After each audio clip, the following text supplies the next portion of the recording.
करीब 19 साल का एक लड़का जो बेहद गरीब परिवार से ताल्लुक रखता था। वो लड़का कभी फोटोग्राफी का काम करता था, कभी मजदूरी करता था, कभी इधर उधर काम की तलाश में निकल जाया करता था। एक दिन वो लड़का हलवाई के घर जाता है किसी काम से हलवाई से बातचीत करने के लिए। जब लगातार आवाज लगा रहा था तो आवाज लगाते लगाते घर में पता चलता है कि घर में कोई नहीं है, लेकिन बाथरूम की तरफ से आवाज आ रही थी। घर में इस वक्त कोई नहीं है, कौन हो, क्या बात है, क्या काम है। लड़का समझ जाता है कि ये हलवाई की बेटी है जो बाथरूम के अंदर नहा रही है। उस लड़के के दिमाग में गलत ख्याल आ जाता है। वो अपना मोबाइल निकालता है और नहाती हुई उस लड़की की वीडियो फोटोग्राफ अपने मोबाइल में कैद कर लेता है। लेकिन इस बात की भनक वो उस लड़की को लगने नहीं देता। इसके बाद यहां से जो काम था वो इंतजार कर रहा था। लड़की आती है, आने के बाद अपने बातचीत होती है, वो लड़का चला जाता है। फिर दोबारा मौका उसे मिलता है। मौका मिलने के बाद उस लड़की के पास जाता है और जाने के बाद कहता है कि तुम नहाती हुई कुछ ऐसे दिखाई देती हो, तुम्हारे फोटो ऐसे दिखते हैं। जैसे ही लड़की ने अपनी तस्वीरों को देखा, वीडियो को देखा, उसके पैरों तले जमीन खिसक जाती है। सोचने पर मजबूर हो जाती है कि आखिरकार उसके साथ ये हुआ क्या है। वो लगातार हाथ जोड़ रही थी, पैर जोड़ रही थी, तमाम कोशिशें कर रही थी, उस लड़के को समझाने की कोशिश कर रही थी, लेकिन लड़के के दिमाग में नहीं आता।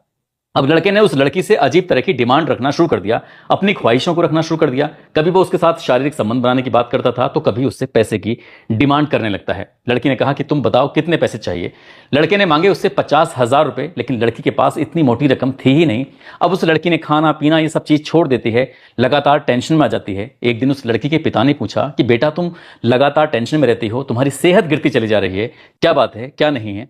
तब जब पिता ने अपनी बेटी से बार बार ये बात पूछी, तब उस लड़की ने अपने पिता को जो कहानी बताई कि एक दिन वो बाथरूम में नहा रही थी, इसका वीडियो मोबाइल पर उतार लिया गया है। पिता को ये बात बड़ी अजीब लगती है और पिता ने उस लड़के को धोखे से बुलाते हैं और धोखे से बुलाने के बाद उस लड़के का कत्ल कर देते हैं। कत्ल तो कर दिया जाता है और उसके बाद फिर पुलिस भी तलाश करना शुरू कर देती है, लेकिन 8वीं फेल वो हलवाई, उसने पुलिस को 1-2 महीने नहीं, लगभग 19 महीने तक छकाया।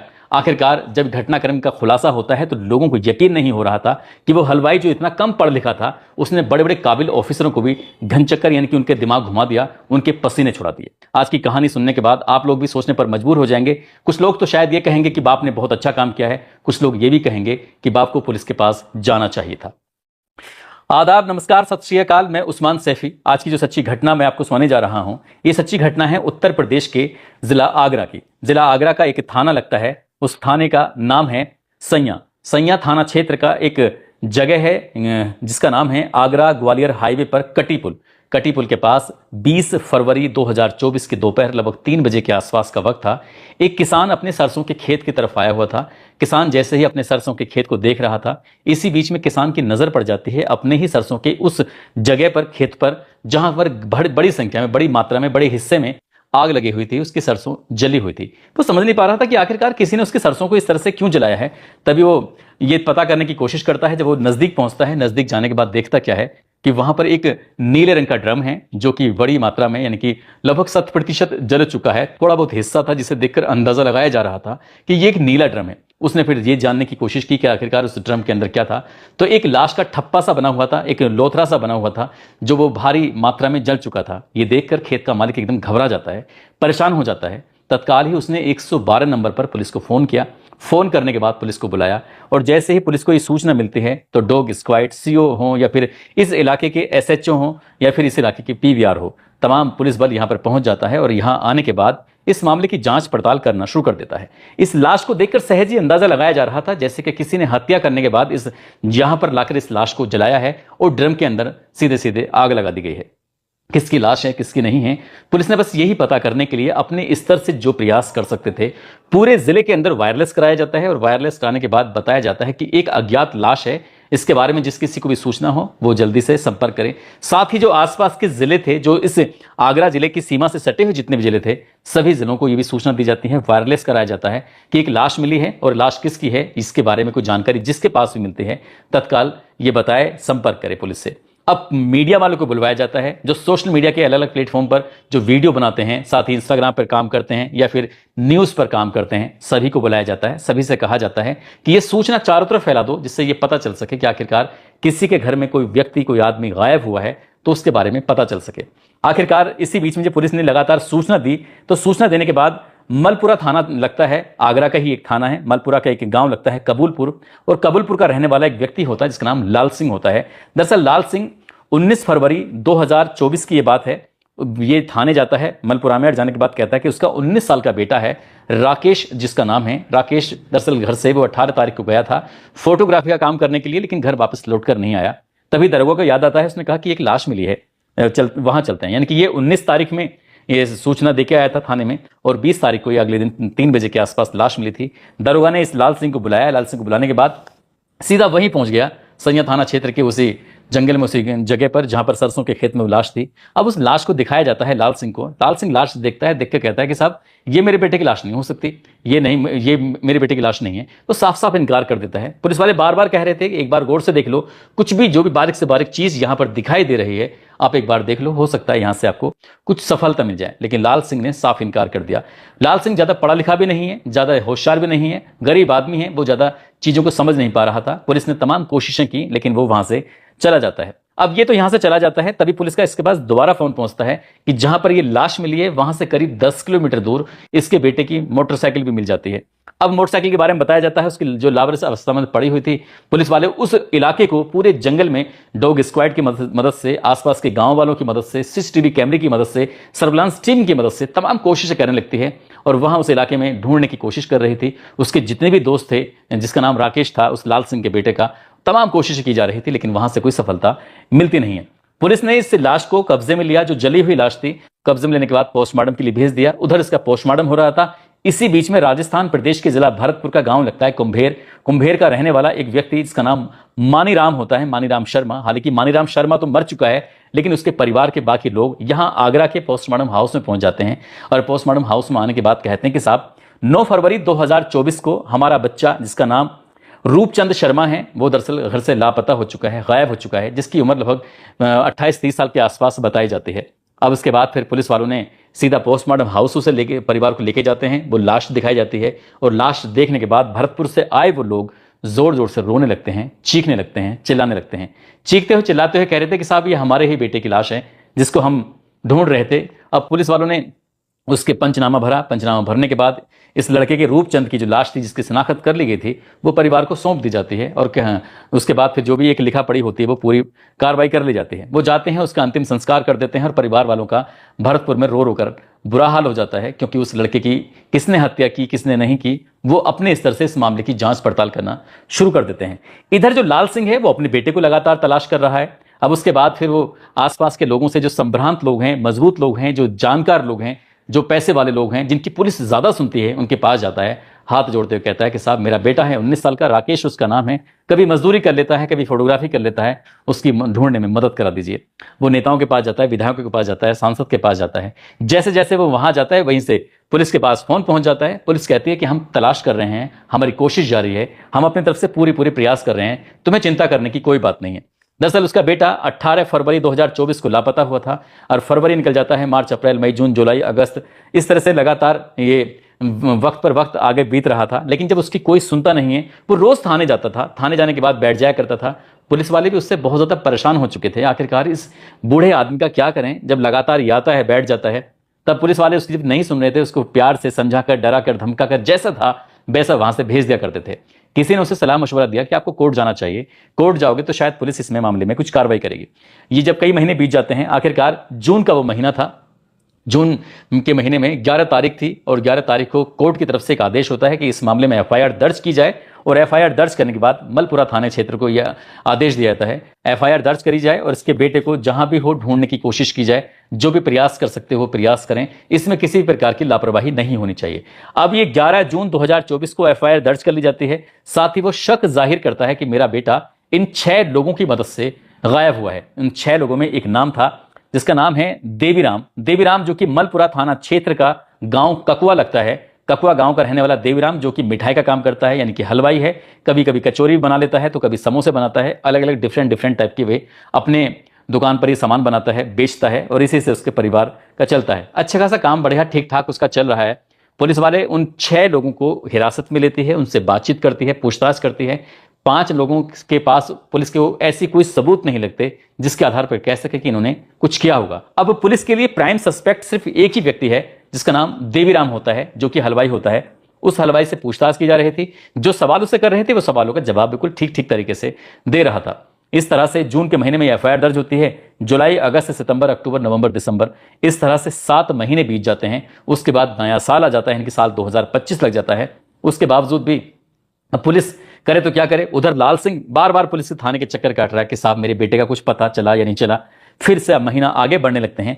ऐसे करते करते पुलिस को ये जानकारी मिलती है कि ये हलवाई करीब 5 साल इजराइल में रहा था। इसने वहीं पर कुछ खाने बनाने का कुछ काम किया था। साथ ही इसको साउथ अफ्रीका में भी इसका काम लग गया है। ये किसी वक्त भी साउथ अफ्रीका निकल सकता है। पुलिस के लिए ये प्राइम सस्पेक्ट था कि कहीं ना कहीं हो सकता है कि राकेश को नुकसान पहुंचाने में इसी का हाथ हो, लेकिन पुलिस के हाथ कोई सबूत नहीं लग रहे थे। उससे पूछा जाता है एक दिन कि तुम्हारी एजुकेशन क्या है। उसने कहा कि साहब मैं ज्यादा नहीं, बस 8वीं हूं।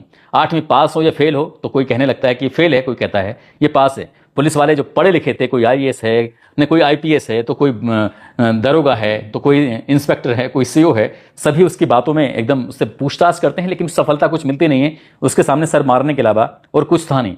एक दिन उसका मोबाइल एक पुलिस वाले ने हाथ में ले लिया। हाथ में लेने के बाद उससे फिर पूछताछ करने लगा, बातचीत करने लगा, और सवाल जवाब करते करते अचानक ही उस पुलिस वाले ने फेसबुक का मैसेंजर खोला, और मैसेंजर खोलने के बाद वहां पर राकेश टाइप किया, और जैसे ही राकेश टाइप करता है तो राकेश से कम्युनिकेशन हुआ था, और उससे यह पता चलता है कि राकेश से उस दिन बात हुई थी जिस दिन राकेश गायब होता है, यानी कि 18 फरवरी 2024 को।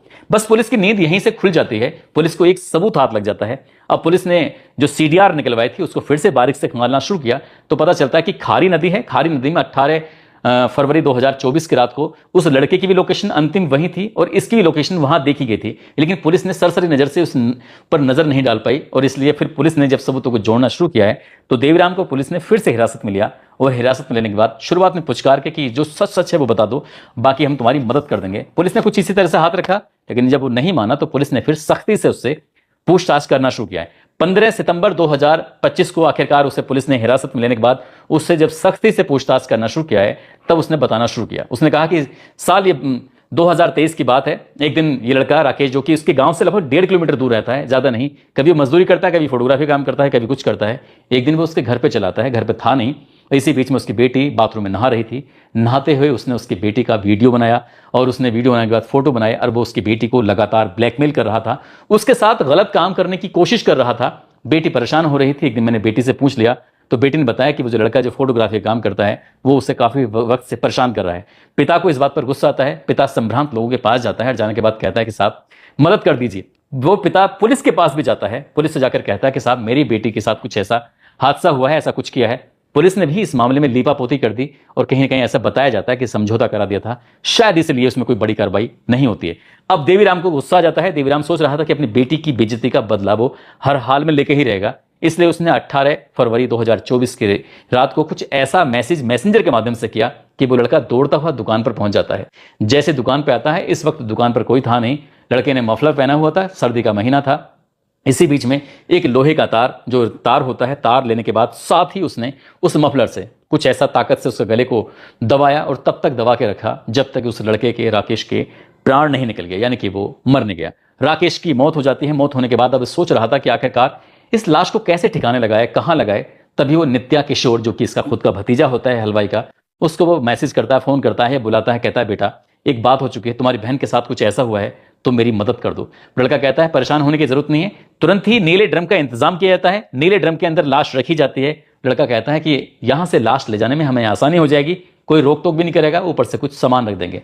जैसी प्लानिंग थी वैसे करते हैं। एक लोडर की व्यवस्था कराई जाती है, और लोडर की व्यवस्था कराने के बाद उस लोडर में रखकर वो यहां से चले जाते हैं। लगभग 20 किलोमीटर दूर ग्वालियर आगरा हाईवे पर एक कटी पुल है। कटी पुल के पास सरसों का खेत है। सरसों खेत में ले जाने के बाद उस ड्रम को रख देते हैं।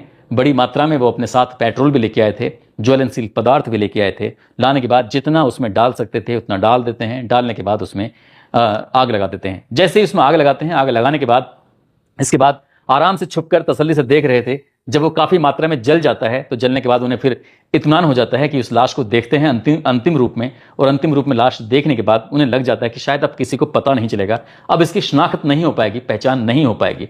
लेकिन पुलिस ने आखिरकार जब उस लड़के के, यानी कि मरने वाले का डीएनए कराया था, तो डीएनए सैंपल इस की मां का भी लिया गया था। साथ ही जो भरतपुर में जो लाश लेके गए थे उनका भी डीएनए लिया गया था। जब डीएनए मैच कराया गया तो भरतपुर वालों से डीएनए मैच नहीं हुआ था, और इस लड़के के राकेश की मां से उसका डीएनए सैंपल मैच हो गया था। और इसी के आधार पर ही उन्होंने इस देवीराम को पुलिस ने हिरासत में लिया और हिरासत में लेने के बाद उससे पूछताछ की।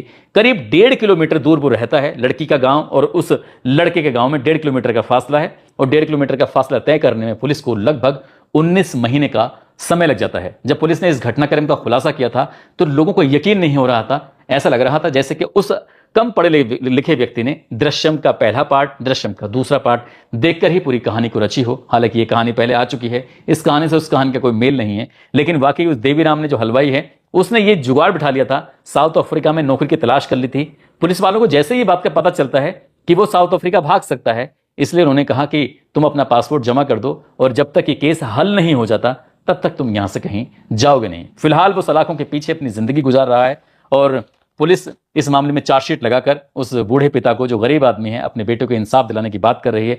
लेकिन यहां पर एक बात और है, इस पिता ने अपनी बेटी की इज्जत के लिए जो किया, कुछ लोग इस बात की तारीफ भी करेंगे। तारीफ इसलिए भी करेंगे क्योंकि वो चौकी जाता है, थाने जाता है अपनी बेटी के उस समस्या को लेकर। लेकिन पुलिस ने इतनी गंभीरता से उस मामले को नहीं लिया था, ऐसा मीडिया रिपोर्ट कहती है। यदि इस मामले को गंभीरता से लिया होता तो शायद ये कत्ल कभी नहीं होता।